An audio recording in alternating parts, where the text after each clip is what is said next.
Hello, fellow classmates. So this week I decided to use reading strategies for my content area.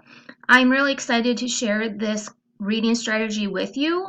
It does not have like a specific name that you can look up, but the teacher that I work with in kindergarten uses it and the kids absolutely love it. So I wanted to share it with you. This reading strategy is actually used with early readers to help involve mental pictures while they're reading. Um, we use puppets to help the children visualize and correlate the steps for reading. So each week, or maybe every couple weeks, we introduce a new puppet to the kids and tell them what the puppet does to help them with their reading. So the first couple weeks of school, we started with the eagle puppet. And what this was just to teach the kids to look for picture clues as they're reading to help them identify things that they might know.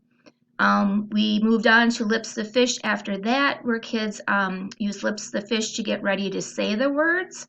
And we recently just introduced Stretchy Snake, which is a great way to teach the kids to, stretch out the words that they're trying to figure out. I'm not sure what comes next, but I'm really excited actually to learn this as the year goes on with the teacher that I work with. And it is something that I plan to use with the kids that I teach in the future. According to an article that I found, the importance of understanding the nature of good reading instruction in the primary grades cannot be overstated. Research shows that a strong correlation between learning to read early and later achieving academic success.